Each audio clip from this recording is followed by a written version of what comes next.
This video is all about what I consider to be the best kind of insulated pipe system for delivering hot water from a solar heating system. I took this picture on the day I was laying this pipe to connect my outdoor wood boiler to my house, and this pipe here is the same kind that would do a great job with any solar heating system. So I've got an actual cross section of piece here, a little bit left over from the job, and I want to show you a few details. First of all, this stuff is made by a Danish company called Log Store, and where I live, this stuff costs about $15 a foot. So it's not cheap, but it is highly effective for a couple of reasons. First of all, the pipe diameter here. You can get these internal pipes of a different size. I wouldn't ever use any that are smaller than this.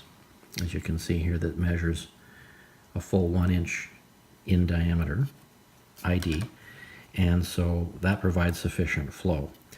The other important thing about this is the insulation. This is closed cell foam insulation, and it has an R value of about R7 per inch, which is really remarkable. The main thing, though, this is where people fall down and really make a mess of things when they try to create their own system like this. The main thing is this completely waterproof outer layer. If any insulation comes in regular contact with water, it's going to eventually become waterlogged. Even closed cell insulation will eventually pick up water. And when that happens, your insulating value goes out the window. So you can see here on the side, it's a very tough pipe, and it's dry from one end to the other. So where it connects to the solar collector on one side is going to be protected from water, and ideally it'll actually go into your building on the other end. So you could have this underwater for all that matters, and the inside is never going to get wet, and it's going to keep on working for a long, long time. So don't skimp on the insulated pipe that goes from your collector to the end use of the heat. Now I want to show you how circulator pumps work. This one's made by Grundfos. They're made by different companies. The idea is always the same. This particular one I like because it's variable speed. See on the side here, there's the low, medium, and high setting. It's kind of hard to know exactly what sort of flow rate makes the most sense when you're buying the pump, so this allows some leeway. The fluid here circulates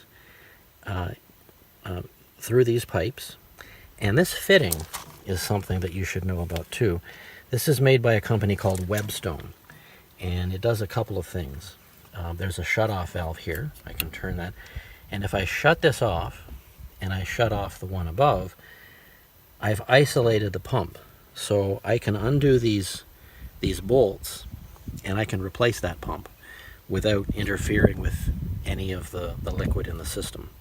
So that's one of the things that these Webstone valves do.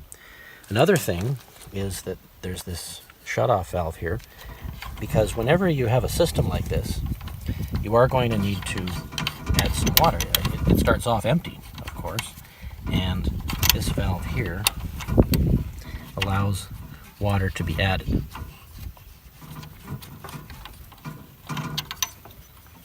So when it comes time to add fluid in the system, I can hook up a garden hose here with a circulator pump, and it'll pump in the water or the antifreeze solution when I open up this valve. And it'll fill the whole system, and because there's a similar valve up top, it can let the air out, and when I see fluid coming out of that other side of the system, then I know I've got everything all filled up and ready to go. So this is a typical circulator pump, and it's the kind of thing that you're going to need for any liquid-based solar heating system.